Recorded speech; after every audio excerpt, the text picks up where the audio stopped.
Bonjour les terminales, alors aujourd'hui on va traiter les exercices 37 à 41 sur les logarithmes népériens. Donc on a passé un petit peu la partie dérivation du chapitre, et maintenant on va s'intéresser plus aux logarithmes népériens. Alors je vous fais un tout petit rappel de cours, hein. Je trouve que cette diapo-là était vraiment pas mal pour pouvoir bien résumer le tout, hein. Donc au-dessus il y avait bien sûr la définition de ce qu'était un logarithme népérien, hein. C'est le réel strictement positif, l'unique solution de l'équation e de x égale a. Voilà, hein, on la note ln de a, hein, donc ça veut dire que si e de x égale a, alors x est égal à ln de a, alors on pourrait dire que alors, la fonction logarithme népérien, c'est ln de x, et surtout ce qu'il y a d'intéressant, c'est ça là. Moi j'aime bien ce petit dessin ici, hein.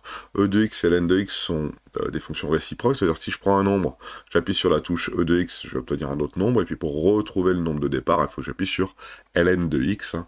D'ailleurs, si vous regardez un petit peu les calculatrices, la touche ln de x, alors, ici là, voilà, la touche ln de x, elle se trouve là, ici, là, et juste au-dessus, là, je sais pas si vous voyez, il doit avoir l'exponentielle de x juste là. Donc, hein, vous voyez, ln de x et exponentielle de x, c'est la même touche, hein. Il suffit de faire shift pour avoir l'exponentielle, et là, ln de x, c'est ça. Ils sont pas fait...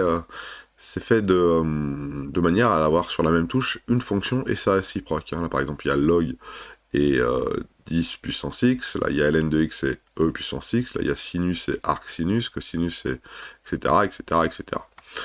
Donc ça on va y enlever. Les petites propriétés qui sont intéressantes à voir sur les ln de x, elles sont ici. Donc là, c'est la conséquence de la définition, hein. Si un nombre c'est égal à ln de x, si y est égal à ln de x, ça veut dire que x c'est e de y, hein. Ça revient à faire une petite chose comme ça. ln de 1 ça vaut 0, hein. Regardez la représentation de ln, hein. Elle est ici, hein. Ln de 1 c'est là, ça vaut 0. Ln de e ça vaut 1, ln de 1 sur e ça vaut moins 1. Hein, alors il faudra aller voir, hein. E c'est 218, paf, ça vaut 1 ici, là. Ln de 1 sur e, etc., etc., etc. Et ln de e de x, bah, ça vaut x. Alors, et e de ln de x, ça vaut x aussi. Grosso modo, les deux fonctions sont réciproques, hein. Donc ça, on peut le faire à la calculette assez facilement, hein. Il suffit de prendre notre petite calculatrice qui est ici, lui demander de me faire, par exemple, je sais pas moi, ln de 5. ln de 5, ça vaut tout ça. Exponentielle de 1, si ça en a, je fais exprès de leur taper 43, ça vaut bien quasiment 5. Voilà. Hein. Donc, il y a le petit en bas à droite, capture d'écran de la calculatrice pour bien vous le montrer. La fonction e de x, elle est définie sur R, hein, ça veut dire qu'on a toutes les valeurs de x possibles pour e de x. Par contre, la fonction ln de x, elle est définie sur 0 plus l'infini, attention, 0 non compris, hein. C'est normal, hein, parce que vu que c'est la fonction réciproque, hein, et que e de x est toujours positive, l'ensemble de définition de ln de x, hein, elle, se situe uniquement là, hop, sur 0 plus l'infini. Voilà, c'est ce qui était écrit ici dans le cours, hein, sur 0 plus l'infini, 0 pas pris, hein. C'est-à-dire que si je fais ln de 0, ma calculatrice devrait me jeter, hein. On peut même essayer si vous voulez. Menu 1, si je fais ln de 0, voilà, MA, pas de possibilité pour ln de 0, c'est pas défini en 0. Maintenant qu'on a dit tout ça, ce serait intéressant de commencer les exercices. Et dans le 37, on vous demande de donner la valeur exacte de chaque nombre. Donc la valeur exacte de chaque nombre, c'est très simple, hein. C'est essayer de trouver combien ça fait. Donc on va essayer. 37. Alors, premièrement, ln de 1. Voilà, ça commence bien. Alors ln de 1, comme on a vu, ça faisait donc 0. Pourquoi? Parce que la fonction ln, elle est comme ça. Voilà, et quand elle passe à 1 ici, on est à 0 en tout. Voilà. Définition du cours, vérification. Hein. Comme ça, on va prendre en main cette fonction ln, et on va vérifier, ln de 1, ça vaut bien 0, on est bon. Maintenant, je veux ln de e puissance 3. Donc, on prend un nombre 3, on le met à l'exponentielle, et après on le met au ln. Donc, on prend un nombre, on le met à l'exponentielle, donc on appuie sur la touche exponentielle, ça nous donne l'exponentielle de 3, et lorsque j'appuie sur la touche ln, qu'est-ce qui va se passer? Bah, je vais retrouver mon nombre d'origine qui est 3. Donc ça devrait faire 3. Donc on y va, on peut essayer. Hein. ln de exponentielle de 3, pas de problème, c'est des fonctions réciproques, ça marche. ln de e. Alors ln de e, ça veut dire quoi? Bah, c'est ln de e à laquelle puissance? Bah, à la puissance 1. Donc ici, de la même manière que là, ça doit faire 1. Essayons. ln de e, alors là par contre, pour le coup, il va pas vouloir, donc il faut bien que je mette le 1 ici, ça fait 1. Qu'est-ce qui se passe si je fais juste ln de e? ln de... Alors non. ln de e, normalement il devrait me jeter... Ah mais, deux fois je fais la même bêtise. ln de ça, il va me dire quoi? Il y a une erreur. Faut pas que j'oublie de mettre le petit 1 à côté. Le petit 1 juste là, comme j'ai fait la dernière fois. Très bien. À savoir que je vous rappelle que e de 1 là, e puissance 1, le nombre e, hein, il vaut 2,718. Donc si je fais ln de 2,718, je devrais m'approcher de 1. Faites voir un peu, je devrais être assez proche. Ouais, je suis très très proche de 1. Voilà. Donc, je peux pas tout effacer. Ah si. Voilà. Donc pour cela, donc ln de 1, ça fait bien 0, ln de e puissance 3, ça fait bien 3, ln de e puissance 1, ça fait bien 1. Et bon, donc dans l'autre sens, ça marche aussi. Hein.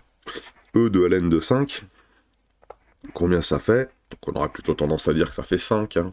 Pourquoi? Parce que si cette fois-ci, alors celui-là c'est pour celui-là est tout seul. Ah, je le fais là. Si je prends un nombre, par exemple 5, que j'appuie sur la touche ln, j'obtiens ln de 5, et si j'appuie sur la touche exponentielle, et ben je vais retourner au premier nombre, hein, vu que c'est deux fonctions réciproques, donc je vais obtenir 5, vérification quand même, hein. Exponentielle de ln de 5, ça fait 5, on est bon, hein, c'est deux fonctions réciproques. Bon, ln de 1 sur e, ln de 1 sur e, alors là, il y a une petite difficulté, on peut se dire, oulala, qu'est-ce qui se passe?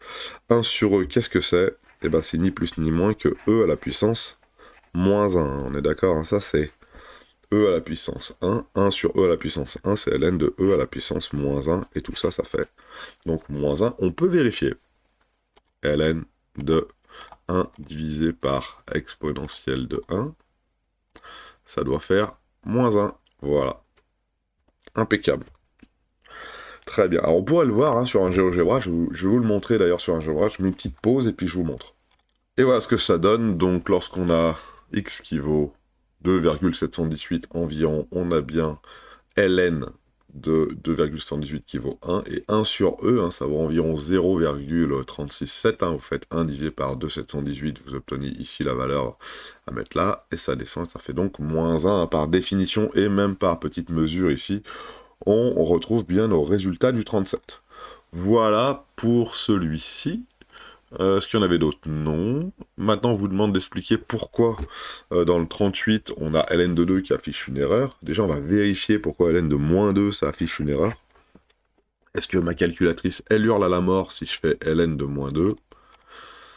Oui, elle hurle à la mort, ça me donne quelque chose de pas réel. Ok, alors il se peut que chez vous, ça vous donne quelque chose un peu différent, mais ici, ça marche pas.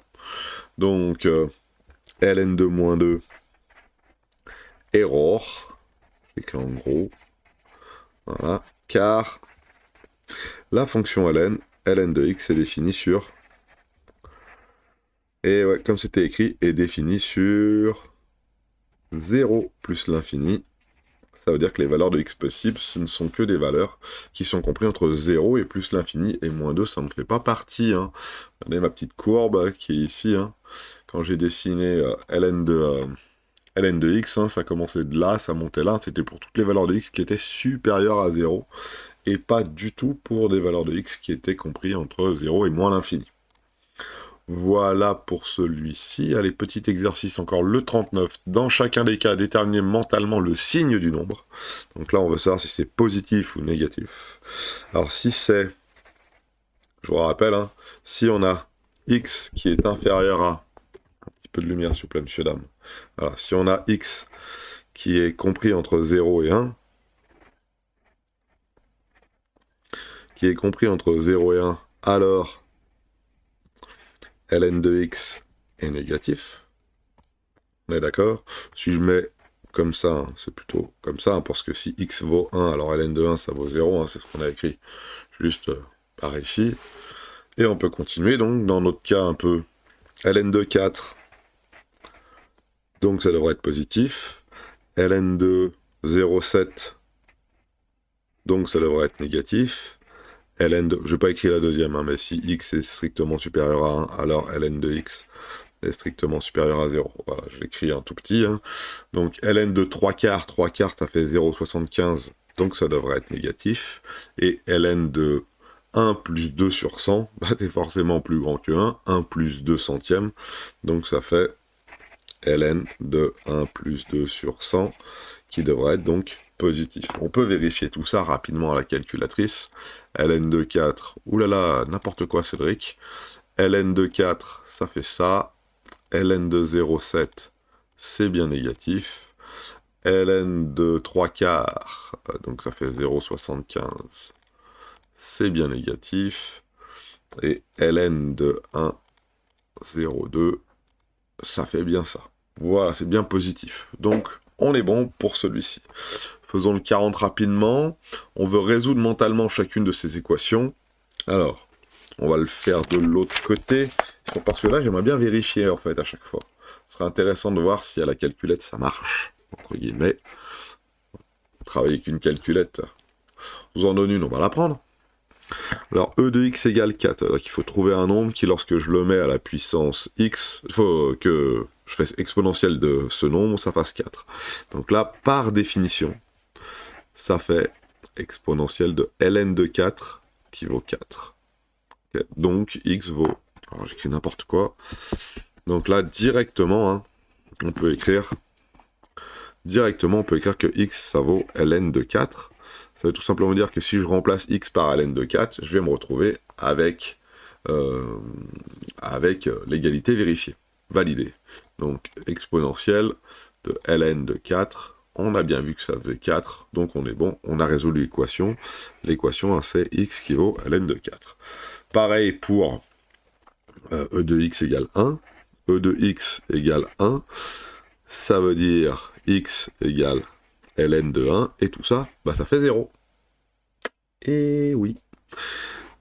Tout ça, ça fait 0. Définition de la fonction ln de 1, ça vaut 0. Et en effet, exponentielle de 0, ça vaut 1. Hein. Exponentielle ici de 0, ça vaut 1. Donc on est bon, c'était dans la définition de l'exponentielle. Et e de x qui vaut moins 1,5, on pourrait se dire que directement x ça vaut ln de moins 1,5, mais ça n'existe pas, parce que ln de moins 1,5, ce n'est pas défini. Donc là, pas de solution.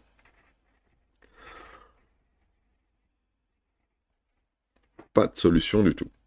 Et puis c'est un peu normal, pourquoi? La fonction exponentielle de x, on a dit qu'elle était toujours positive, donc si elle est toujours positive, elle ne peut pas être égale à moins 1,5. Donc si elle ne peut pas être égale à moins 1,5, on ne peut pas mettre ici de valeur pour que ça soit égal à moins 1,5. Voilà pour cela. Voilà pour cela. Quoi dire d'autre? Rien. Donc on va laisser ça comme ça pour l'instant. Et on va passer au 41, qui est ici. Donner mentalement la solution exacte de chacune des équations. Donc ça c'est la même chose mais dans l'autre sens. Donc ici, on a ln de x qui vaut 4. Donc c'est le même principe. Hein. Dans ces cas-là, on sait que x, ça vaut exponentielle de 4. Hein, pourquoi? On peut le réécrire là. Car ln de exponentielle de 4, ça vaut 4. On l'a déjà fait. Ln de exponentielle de 4, ça vaut bien 4. Donc c'est bon. Hein. Ça, c'est vraiment... une propriété du cours qu'on peut mettre de côté. On a bien ça ici. Et on peut faire les suivants. ln de x qui vaut moins 4. Alors là, c'est possible. Hein. Pourquoi? Ln de x, il peut bien être négatif, lui. Hein. C'est la valeur de x qui ne peut pas être négative. Par contre, la valeur de ln de x, elle peut être négative. Donc ici, dans notre cas, ln de x qui vaut moins 4, ça veut dire x qui vaut exponentielle de moins 4. Alors on peut vérifier. Prenons la calculatrice et prenons ln de exponentielle de moins 4. Ça fait bien moins 4. C'est tout bon. Ça marche. On est bon. On pourrait écrire la même chose que celle-là, mais avec des moins, avec des moins 4 à la place des 4. Et ln de x égale 0, alors celle-ci, elle est assez facile. Ln de x égale 0, ça voudrait dire que x est égal à exponentielle de 0, et ça vaut 1. Et oui, ln de 1 égale 0. On a, alors la solution est là, voilà, et ça c'est une petite explication, on a ln de 1 qui vaut 0, donc ln de 1 qui vaut 0, donc la solution c'est bien 1. On l'a bien vu ça sur la représentation de notre courbe, ici, ln de 1, ici, excusez-moi, ici ln de 1 ici, qui vaut 0, donc on a bien ln de 1 qui vaut 0. Ça résout notre petite équation. Voilà pour ces tout petits exercices qui vont bien. Pour le plaisir, on va mettre un peu de couleur, et je vous souhaite de passer une excellente journée, et on se revoit aux vidéos d'après. Alors là, comme ça, pas de solution. On va le mettre en orange, comme ça, là. Ça va bien se voir. Là, nos solutions de la deuxième, on va les mettre en rose. Voilà. E de 4, E de moins 4, et 1 ici. Voilà. Je vous souhaite à tous bonne journée.